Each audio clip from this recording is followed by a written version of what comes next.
Hi there, it's Canaday, VO2 Max Productions here with another vlog, basically video log update. This is kind of my Comrades race report, so to speak. And I also want to talk about the ebook launch as well, and running in general. And sorry again for my hiatus from the YouTube. It's been a while since I've uploaded a video here, but I do want to do more training talks in the future, as well as adventure runs and all sorts of projects. And actually Sandy and I, Sandy's idea, I helped collaborate on a project with her that's on her channel about some really cool women trail runners in Boulder, and it's all shot in Boulder. And it's a 3 or 4 minute video. It's over on her channel, link to it there. You can check it out later. It's supposed to be an inspirational piece. We used a poem dialogue kind of about the empowerment you get from running, and we had some really awesome group that we got to film here in Boulder, so you can check that out on her page as well.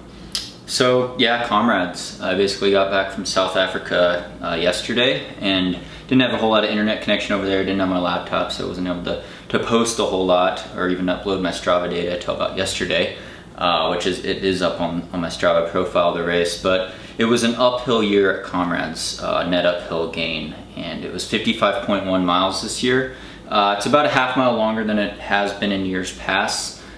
Because they're doing some construction, I guess. I didn't know because it's my first time running, but wow, what an experience. And it just, it blows you away because there's about 20,000 runners entered in this ultra marathon. It's all on pavement, on a road in South Africa. It's in the winter time, but it's still pretty warm. I want to say it was probably in the 70s, the second half of the race, and the sun was bearing down on us. So not cold in the winter there in Durban to Pietermaritzburg.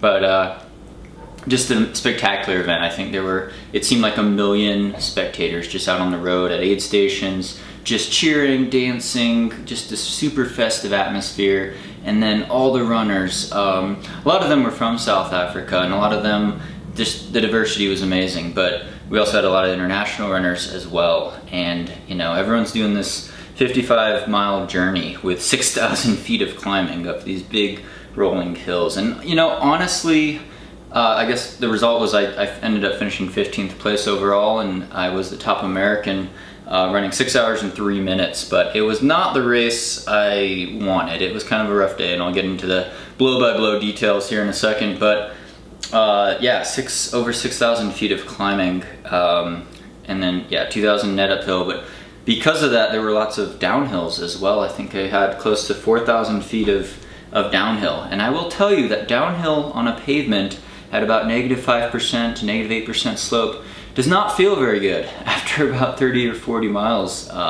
Even Max King, one of the other Americans that was running with me, commented about how the downhills beat him up, and he's like, he loves downhills. He flies downhills usually, and you know, even compared to like the Boston Marathon, I mean, this was 4,000 feet of drop. Boston has like 400 feet or something. And after, you know, at that pace, we were running a lot of 6-minute miles. Yeah, it shredded my quads, and I did not feel good. But you know, the start, so we'll run through the race in order here. Start was at 5:30 in the morning. It was dark. 20,000 people lined up right behind us, and we were sardined in. Like, I was lucky enough to get a pretty good start position because I was running for a Nedbank club, one of the elite running clubs. So I was pretty much up front, maybe 3 rows back, and we were like this, and it was like I wasn't sure if I'd be able to start my watch. But yeah, we were standing there for 15 minutes. Gun went off. I was already hot, and everyone just took off. Like, there were guys going after the premiums for leading after certain marks, and they went out at like 5-minute mile pace. Mind you, this is a 55-mile race, net uphill. And Max King and I were together, and we came through the first mile, and I think I had about a 5:51 first mile, and it was just, we were totally in a crowd, and I'd say there was at least 300 or 400 runners ahead of us. And I was like, what other ultra do you run where you go out with a 5:50 first mile and you're buried in 400th place? That's what it was like. And just, you know, thousands of runners right behind us. We were running as a huge pack. It was crowded for me through the first 10 miles. I was weaving through traffic, and you know, at the start I got pushed on the back by, you know, all the people just charging forward, and you know, people were falling down. I got pushed pretty hard, and it ended up almost ripping off. I had this regular bib number on my back as well, and it ripped off all the pins except for one. So I was running the first couple miles with my bib number just flapping around on my back, and people were commenting on it. And this really nice runner, he said, "Hey," he's like, "your bib's falling off." And I was like, "Yeah, I know, it's okay." It was bothering me though, and I was like, "Gosh, I'm gonna get disqualified if my bib falls off. It's gonna fall off." And he's like, "Here, I'll fix it for you." And I was like, "No, it's really okay." And he's like, "No, I'll fix it." And we're running 6-minute mile pace, like 2 miles into the race, and he's fixing all the pins for me. And he was really careful I didn't get poked, and he fixed it all, and then it was perfectly fine after that. But just super nice, friendly people, super nice, friendly atmosphere. And even at the water stations, they hand out these little plastic bags of water. They're like these little sticks full of water, and it was really cool. But you had to be on the side to be able to grab them from the volunteers. And then when we were running through these, areas in big packs, 50 of us, running pretty fast, it was hard to move over and grab those. So like a couple times I was trapped in the middle. I was like, "Oh, I need to get over and get some water. Like, I'm thirsty. It's hot. I didn't want to dunk some on my head." But everyone was really nice, because the guys in the lead pack would grab extra ones and they'd just pass them in to their fellow competitors, and so they'd pass them to me. And when I had the opportunity to do that, I learned to grab some extra too, because you're helping each other out. And mind you, these guys are competing very fiercely against each other, because there's quite a bit of prize money on the line. There's a lot of pride on the line.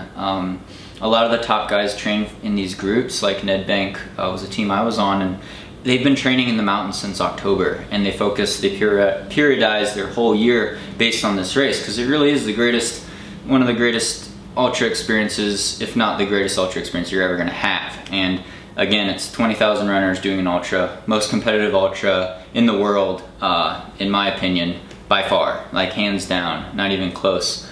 So anyway, we're running up these hills, these long hills, pretty long hills, and I loved the uphill. I knew the uphills were coming, I loved them. And I was able to pull up, and we were running a pretty consistent pace. I was with Max in this big pack. It was kind of a chase pack, because there were a couple stragglers out front going really fast. But I was running with all the favorites, and we were in position to get, top 5 or podium or contend for the win. I think the guy that won came out of the pack that we were in. So we were right where we wanted to be, and it felt pretty good. My hip was acting up a little bit. I've had some lower back pain. I think it's SI joint type of stiffness ever since Boston.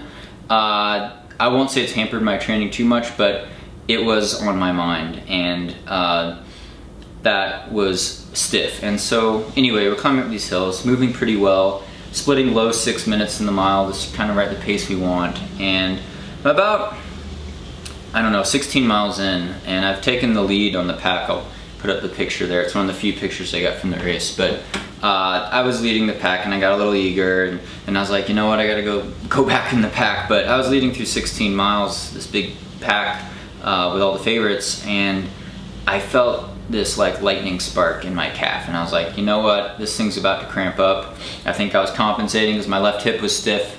My calf was gonna blow, and I was like, this is gonna be really bad. So you're 16 miles in, you got 55 miles to run, a lot of more uphill. And so I tried to change my form, and it actually went away after that. It was really good, but the hips were getting stiff. I was starting to feel it a little, and usually you don't want to be feeling that bad that early into an ultra race. But again, we're running high velocity. It's very competitive. These guys are all very close together. So the pack and I get back on the pack, and we're rolling through 20 miles, 26.2 miles. I think we're around about 242, 243, maybe 244. I don't have to check the splits through the marathon, which is about what I wanted. I kind of envisioned coming through in about 240 for the first marathon, but again, that's where most of the climbing on the course is, so it was quite a bit of uphill running, and you're trying to pace yourself for this long race. And so I'm sitting in the pack, and we're sitting pretty, and we start rolling down this downhill right after halfway, and we have 50K, 45K to go, and I look over at Max and I say, he's like, how do you feel? I was like, I don't feel so good. My hips were starting to get a little stiff, and I was starting to feel a little woozy, a little bonky, and that's really not good when you're only halfway done with an ultra and these guys are rolling. But the pack was good. It was about 25 guys. Again, the favorites came out of there, and I was like, I'm going for it. We went for it. We're going for a podium or a win. Hopefully to contend for the win, but I basically almost blew a gasket at that point, and I see Max and those guys just pull ahead, and I'm just like, this could be really, really disastrous, really ugly. They did surge a little. I think they ran like 5:40 that mile, but I was back running, you know, low sixes, 6:20, 6:30, and then it started creeping up from there. And I didn't want to really blow a gasket. I was like, you know what? I'm starting to doubt my ability to get to the finish line, so I was starting to get desperate. So from then on, it was kind of like, let's salvage this race. And I was in quite a bit of pain, and it's really discouraging when you're in quite a bit of pain and you see 35K to go, 30K to go. But it spread out from there, and from there was just carnage.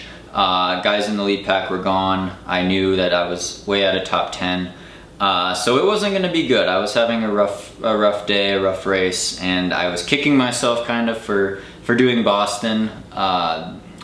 Next time when I go back, I'm not going to do Boston 5 weeks before, because really you need to have a lot of leg strength, I think, to be able to pull off a high performance at this race. So anyway, I'm going along. What saved my race was grabbing salted potatoes and drinking Coca-Cola at the aid stations. I was really on the edge of bonking. My legs were rigging up hard. Everything was stiff and hurting. But I didn't want to, totally blow a gasket and have to walk. So I'm cramming in salty potatoes and drinking Coke, dumping water on my head still. It's getting hot. And it's real spread out at that point. And guys are coming back, guys are dropping out, guys are starting to walk. Guys are flying past me from behind, like I'm standing still because I'm bonking kind of. And I think maybe about 12 miles to go, I saw Max King, and again, he basically the same thing happened to him, except it happened more exponentially, even harder, because he was up with that pack even longer.